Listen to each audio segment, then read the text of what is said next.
First world কান্ট্রিগুলোর মধ্যে যে নামগুলো প্রথমেই আমাদের মাথায় আসে তার মধ্যে একদম প্রথম সারির একটা নাম হলো United states of America. America এই নামটা মাথায় আসলেই প্রথম যে ছবিটা আমাদের মনে ভেসে ওঠে সেটা হলো একটা স্কাইলাইন, যে স্কাইলাইনটার ওই ধারে প্রচুর বড় বড় বাড়ি, একদম আলোয় আলোয় সুসজ্জিত। এই দেশটা টেকনোলজিক্যালি অত্যন্ত অ্যাডভান্সড। তবে একটা ডিসকাশন আমরা মাঝে মাঝে করতাম যে এখনও অবধি এখানে আমরা যে সমস্ত জায়গা দেখতে গেছি বেশিরভাগটাই মানুষের দ্বারা সৃষ্টি। মাঝে মাঝে তো আমরা এ নিয়েও তর্ক করতাম যে ইন্ডিয়াতে ন্যাচারাল সৌন্দর্য অনেক বেশি আর আমেরিকাতে সবটাই ম্যানমেড। তবে সেই চিন্তাধারাটা আজকে আমাদের একটু ভুল প্রমাণিত হবে, কারণ আজ যে জায়গাটা আমরা দেখতে যাব সেই জায়গাটাতে মানুষের কোনো হাত নেই, সবটাই প্রকৃতির খেলা। চলো আজ তোমাদেরকে নিয়ে ঘুরে আসি 2 বিলিয়ন ইয়ার্স ধরে তৈরি হওয়া আমেরিকার অ্যারিজোনা স্টেটে অবস্থিত দ্য গ্র্যান্ড ক্যানিয়ন ন্যাশনাল পার্কে। তবে তার আগে চলো তোমাদের একটা ছোট গল্প বলি। আচ্ছা একটা কথা বলো, এই যে মাঝে মাঝে আমি তোমাদের একটা করে গল্প বলি, তোমরা কি এতে বোর হও? আমাদের ক্যান্ডিড টেলস চ্যানেলে যখন আমরা রাজস্থান গেছিলাম সেই সময়ও অনেক গল্প বলেছি বিভিন্ন ফোর্টস নিয়ে। তোমরা কি সেগুলো এনজয় করো নাকি বোর হও? এনজয় করলে তবেই বলবো, বোর হলে আর বলবো না, জানিও কিন্তু আমাকে। যাই হোক, গল্পে ফেরত আসি। তবে এই গল্পটা ইতিহাসের নয়, ভূগোলের। এই গল্পটা শুরু হয় 2 বিলিয়ন ইয়ার্স আগে, যখন মাটির নিচের টেকটনিক প্লেটস অসম্ভব জোরে একে অপরের সাথে কোলাইড করে। এই কলিশনের জন্য ভলক্যানিক আইল্যান্ডসগুলো একে অপরের সাথে প্রচণ্ড জোরে ধাক্কা খায় এবং চূর্ণ বিচূর্ণ হয়ে গিয়ে একে অপরের মধ্যে মিশে যায় এবং মিশে গিয়ে এই গ্র্যান্ড ক্যানিয়নের বেসমেন্টটা তৈরি করে। এই বেসের কাছেই এই ক্যানিয়নের একদম গভীরতম পোর্শনটাতে একটা 1.7 বিলিয়ন পুরনো পাথরের খণ্ড পাওয়া যায়, যার নাম দ্য বিষ্ণু শিস্ট। উপরে যে ছবিটা দেখছো সেটা এই বিষ্ণু শিস্টের ছবি। জানা যায় এখানে পাওয়া সব থেকে পুরনো প্রস্তর খণ্ডগুলির মধ্যে এটি অন্যতম। এই এরিয়ার মধ্যে আরও অন্যান্য বেশ কিছু পাথর বা পাহাড় আছে যেগুলো হিন্দু দেবদেবীর নামে নামকরণ করা হয়েছে, যেমন ব্রহ্মা মাউন্টেন, শিবা মাউন্টেন। এই বিষ্ণু মাউন্টেন পাওয়ার অনেক সহস্র বছর পর অবধি একটা পিরিয়ড যায় যেটাকে দ্য মিস্ট্রি পিরিয়ড বলা হয়। এই 1.72 বিলিয়ন ইয়ার্স আর 1.25 বিলিয়ন ইয়ার্স, এই মাঝখানের যে পোর্শনটা, এর মধ্যে কি রক্স তৈরি হয়েছিল, কি পাথর তৈরি হয়েছিল, কিছুর হদিশ পাওয়া যায় না। দেখা যায় এই 1.75 বিলিয়ন ইয়ার্স আগের তৈরি পাথরের ঠিক পাশেই রয়েছে 1.25 বিলিয়ন ইয়ার্স আগের তৈরি পাথর। অদ্ভুতভাবেই মাঝখানের এই পিরিয়ডটায় যা রক্স বা যা নতুন লেয়ার্স তৈরি হয়েছিল তার কোনো ট্রেসই পাওয়া যায় না। ধরা হয় যে এমন কোনো হয়তো ভয়ঙ্কর রকমের ইরোশন হয়েছিল যার জন্য মাঝের এই পিরিয়ডটার যা নতুন স্ট্রাকচারাল ডেভেলপমেন্ট সেগুলো সমস্ত ধুয়ে মুছে সাফ হয়ে যায়। এর পরের স্টেজটাতে কি হয়, প্যাসিফিক ওশান থেকে আসা সেডিমেন্ট জমা হতে থাকে এবং এই সেডিমেন্ট ডিপোজিশন হয়ে গ্র্যান্ড ক্যানিয়নের ওপরের 2/3 পোর্শনটা তৈরি হয়। এই গ্র্যান্ড ক্যানিয়নের মধ্যে মেজরলি আমরা দেখতে পাই স্যান্ডস্টোন আর লাইমস্টোন, যার জন্য খুব কালারফুল আর খুব ব্রাইট, রোদ পড়লে চকচক করে। যাই হোক, এই এত বছর ধরে ক্যানিয়নের সমস্ত পাথরের লেয়ার্স তো তৈরি হয়ে গেছে, কিন্তু যা হয়েছে তা হয়েছে মাটির তলায়। আমরা এই ক্যানিয়নটা কি করে দেখব? এই প্রসেসটা শুরু হয় 70 মিলিয়ন ইয়ার্স আগে, যখন আবার দুটো আর্থের তলার টেকটনিক প্লেটস ক্রাম্বল করে। আর এই প্রসেসটার জন্য কি হয়, এই নিচের যে লেয়ারটা ছিল এটা এবার ওপর দিকে ঠেলা মারতে শুরু করে আর ওপর দিকে উঠতে শুরু করে। তার ফলে আস্তে আস্তে ওপরে উঠে আসে দ্য কলোরাডো প্ল্যাটো। এই প্ল্যাটোর ওপর দিয়ে আস্তে আস্তে with time the Colorado river বইতে শুরু করে। শুধু দ্য কলোরাডো রিভারই নয়, আরও অন্যান্য অনেক নদীও এদিক ওদিক দিয়ে বইতে শুরু করে, যার জন্য আবার ইরোশন হয় এবং তার ফলে কি হয়, দুদিক উঁচু হয়ে যায় আর মাঝখানের যে নিচু কার্ভ জায়গাটা, সেখান দিয়ে দ্য কলোরাডো রিভার নিজের বওয়ার রাস্তাটা তৈরি করে নেয়।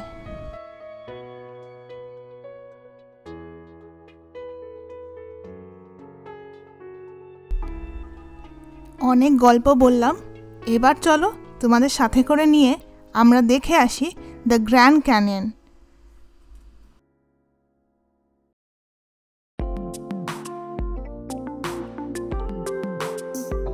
Good morning everyone. আজকে 20th মে।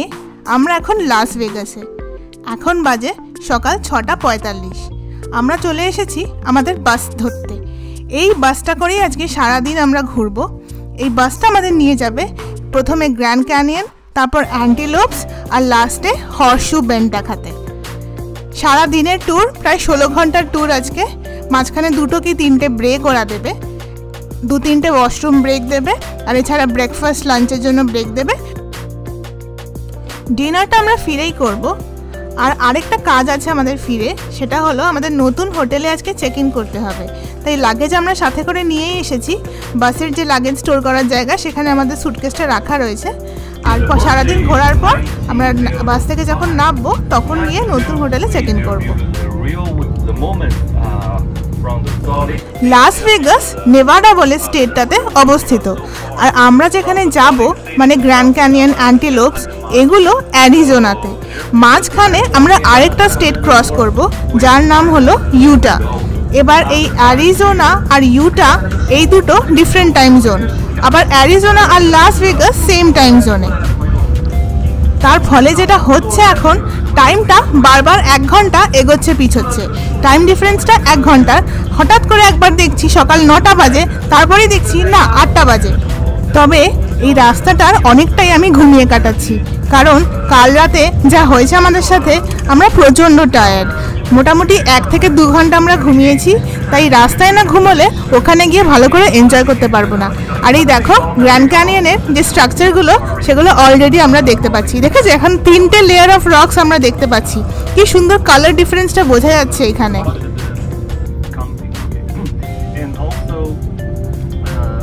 আর এই পেছনে যার গলা শুনছো, উনি আমাদের গাইড। ভাইটার বলে যে ট্রাভেল কোম্পানির সাথে আজকে আমরা যাচ্ছি, তারা আমাদের থেকে এই ট্রিপটার জন্য পার হেড $230 করে নিয়েছে। মানে আমরা দুজনের একসাথে মিলিয়ে ওই $460 মতো পড়েছে। এই যে $230, এর মধ্যে ইনক্লুডেড রয়েছে আজকে সারাদিনের বাসটা, এছাড়া গাইডের টাকা, আর জল দিচ্ছে আমাদের বারবার করে। কারণ আমরা যে এখন যাচ্ছি যে জায়গাটা দিয়ে, এটা পুরোটাই মরুভূমি, পুরোটাই ডেজার্ট, প্রচণ্ড ড্রাই। তো গাইড আমাদের বারবার করে বলছেন প্রচুর জল খেতে, জল দিচ্ছেন। আর আমাদেরকে আজকে দুপুরবেলা লাঞ্চ দেবে।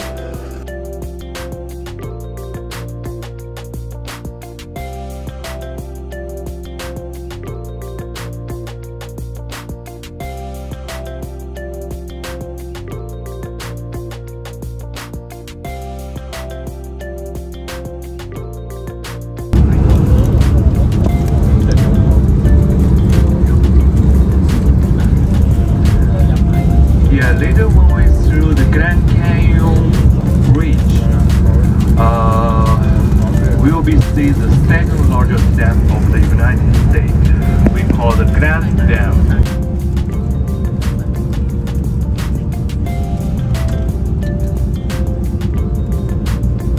Heading straight to the Rocky Mountains to Muir to the Flood. Dam comes. আমাদের ট্রিপটার মধ্যে হুভার ড্যাম ইনক্লুডেড ছিল, কিন্তু সামহাউ হুভার ড্যামটা আজকে বন্ধ। তাই ওরা আমাদের গ্লেন ক্যানিয়ন ড্যাম দেখাতে নিয়ে চলেছে।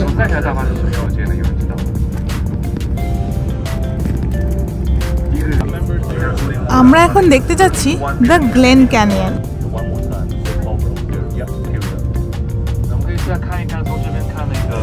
এইটা হচ্ছে লেক পাওয়েল।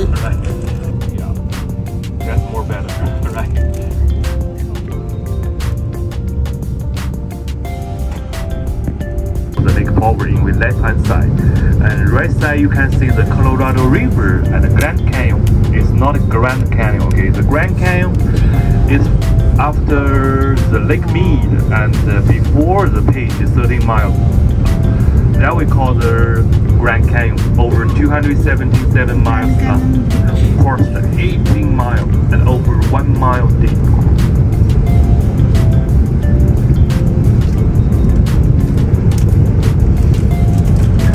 So the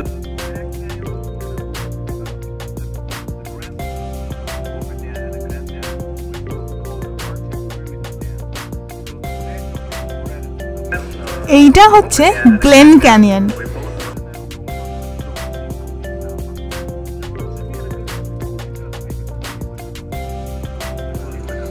তোমরা নিশ্চয়ই ভাবছো পেছনে এগুলো কি বলছে। আসলে আমরা যখন নিউ ইয়র্কের ট্যুরে গেছিলাম নায়াগ্রার, তখনও যে কোম্পানিটার সাথে আমরা গেছিলাম তার নাম ছিল টেক ট্যুরস, আর এখন যে ভাইটারের সাথে গেছি এই দুটো কোম্পানি হলো চাইনিজ কোম্পানি। তাই জন্য এদের ট্যুর অপারেটররাও চাইনিজ। এই যে গাইড, ইনি কী করছেন, প্রতিটা জিনিসই দুবার করে বোঝাচ্ছেন। প্রতিটা সিন দেখেই একবার ইংলিশে বোঝাচ্ছেন, তারপর একবার চাইনিজে বোঝাচ্ছেন। and we can see the both sides. 我们等一下呢，我们试一下。3, 2, 1, here we go. Take a look with left hand side. Second largest dam is huge, right? Yeah, we see the left hand side first. Okay, left hand side first. Okay.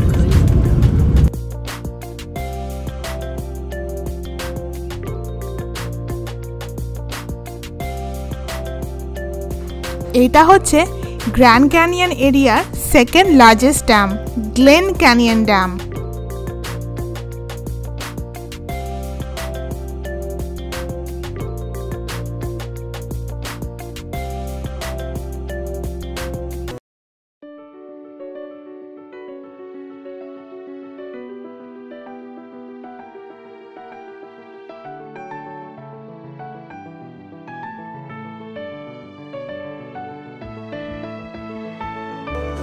আমাদের Grand Canyon দেখা এখানেই শেষ। এবার আমরা এগিয়ে যাচ্ছি antelope ক্যানিয়নের দিকে। Antelope ক্যানিয়নটা দুটো ভাগে ভাগ করা, আপার অ্যান্টিলোপ আর লোয়ার অ্যান্টিলোপ। সেই ভিডিওটা নিয়ে আসবো পরের ব্লগে। আজকের ব্লগটা এখানেই শেষ করছি। তোমরা কিন্তু প্লিজ জানিও আমাদের ব্লগটা তোমাদের কেমন লাগে। যদি ভালো লাগে তাহলে প্লিজ ভিডিওটা লাইক করে দিও, চ্যানেলটা সাবস্ক্রাইব করে দিও, আর সকলের সাথে একটু শেয়ার করো। আর বেল আইকনটা প্রেস করতে কিন্তু একদম ভুলো না। আর কমেন্ট করো, জানিও আমার গল্প বলা কেমন লাগছে তোমাদের। তাহলে দেখা হচ্ছে পরের ভিডিওতে অ্যান্টিলোপ ক্যানিয়নের সাথে। আজকে এইখানেই শেষ করছি। টাটা।